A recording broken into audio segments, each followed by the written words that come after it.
Oh, bonkers. It's flat. Never mind, Percy.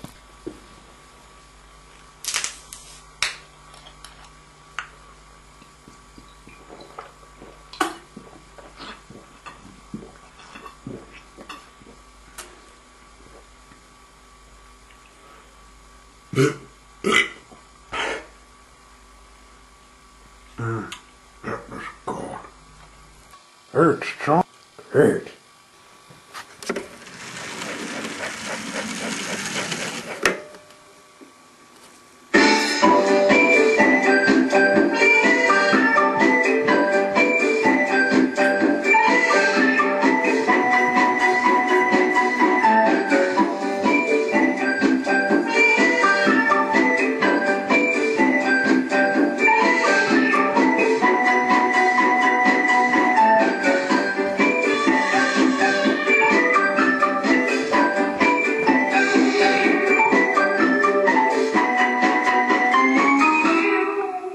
Come over her hills, Australian maid.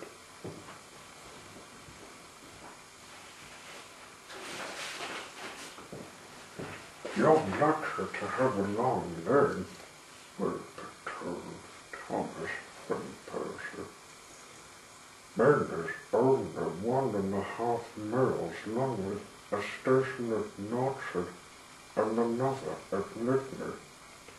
The scenery is softer and the dress is better at the river. Our Northern spurs are going to open their bits on. They work hard, but it takes a long time. One of Rupert's first jobs was at the Needney. They'd pass the danger notice, Percy warned. They took a plunge once, Rupert said. I've worked in a Canada, he said, so I know about danger notices. But, he went on, there was an engine once who thought he knew better. What happened? Asked Thomas and Percy. He's 16. Remember Thomas, and I haven't told so, said Percy. In the Midlands, he lives in. Well, you're told. He was wanting to tell a secret thing, you said.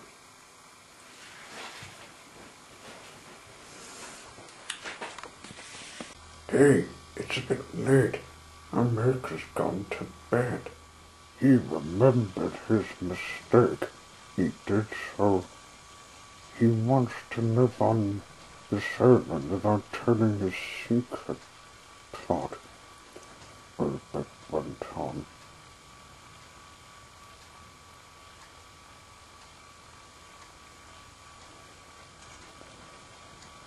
Was to find a secret lane to a small dock. Where does he want to go to Tasmania? Well, he got tired of living in the museum or Australia where nobody's about, he told himself. I'm tired of living in England. I want to live in Tasmania. I'll have to make no mistake like I did in the steelworks. His driver came to me. What's the matter, 16? It's nice to live in a museum, Driver, but also I'd like to live in Tasmania, not England, because an English engine has to have a perfect knife and work, too. There's a tip in, where is it? Margate. Shall I work there? Okay. But you'll need to follow the danger notices when you're working there. And no.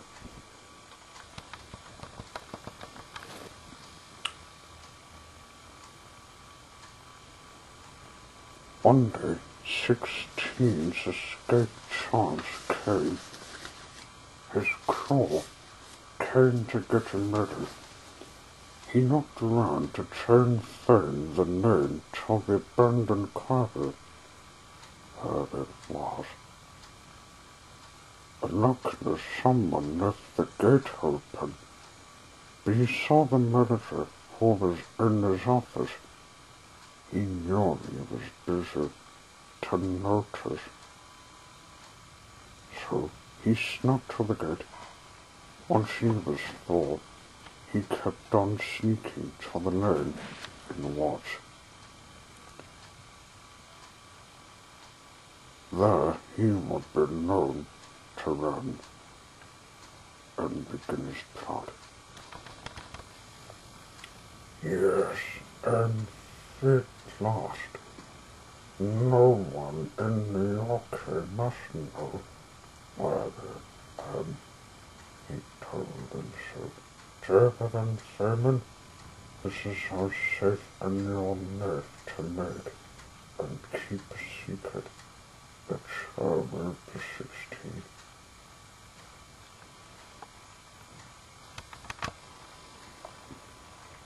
"16 came to the quarry and looked around for another way out of here. This is a good place to hide, Cole. Now, when we live in Tasmania, I will learn the different things and hope the police will know the plot. The turn I thought made needs to be a good one, not a bad one. Only because you'll need to follow the rules. There, that's what you'll do. Yes, Damon, that's what I'm talking about.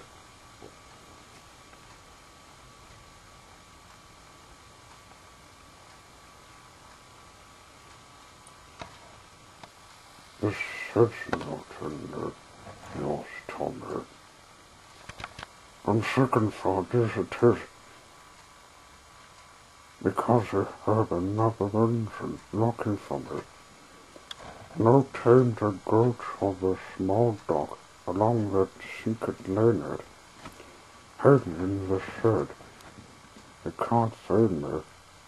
It can't turn on the plot. 16 waited till the sound of another engine was fading and gone. It seemed quick. The sound of the other engine was gone. No sound was heard in the abandoned quarry. All was quiet, except the distant sound of a bird. Now 16 went on the run to the small dock to get a ship to get away in and get to Tasmania. The other following day, he lived in Tasmania and went out of the father stocks to find the tipyard in Market so he can live and work. Your life was beginning. He found the manager who was supposed to see him. "Hello, engine. What are you doing here?" "I'm 16. I'm here to help with some spot work."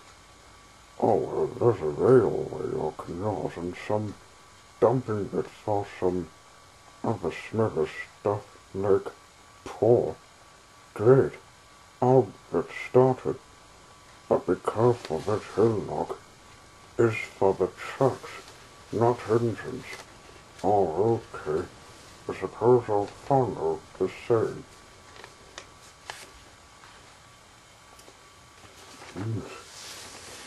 Poor yuck.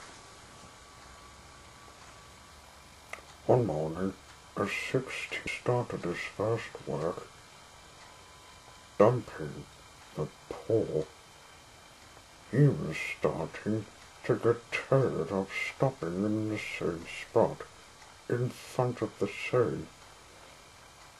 He knew he can't go past it.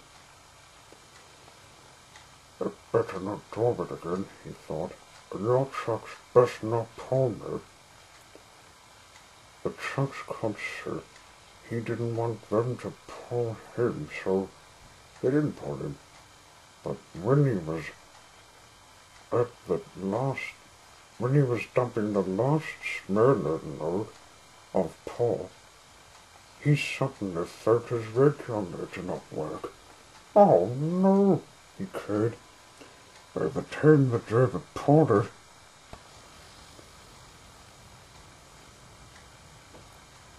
he stopped where he was not meant to stand. The military ran towards him. What are you doing up there, mate? He shouted. It's not safe. The regulator was not working, said 16. Sorry, I'm on a hillock. Oh, get yourself on phone check before it's too late. If your regulator is working,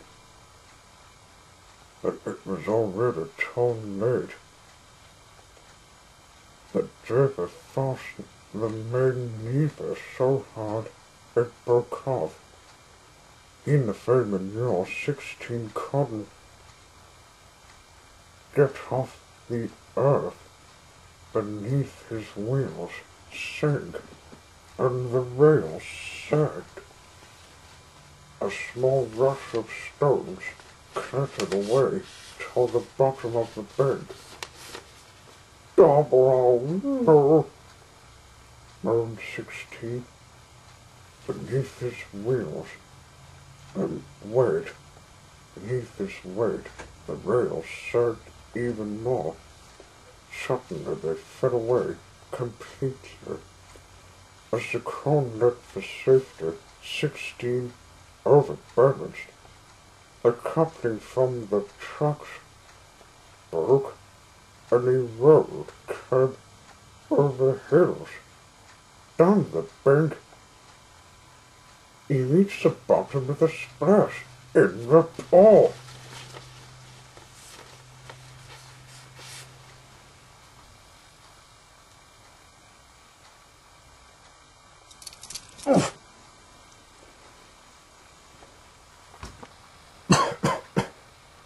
Help! He coughed. Percy butted in. Here met him. When they came to visit the tipyard shop, did I help him? Yes, you did. You went to get a crane and escort him, said Percy. And he wasn't dented, just covered in paw. You're talking to the workshop in the mainland where he got washed, and you went to his pod dumping to continue it. After that, you said goodbye to each other, and he went to rest in his shed. His crew rebuilt him from that day to this. New one, as many years passed, his nest was a third one. All thanks to me, said Percy.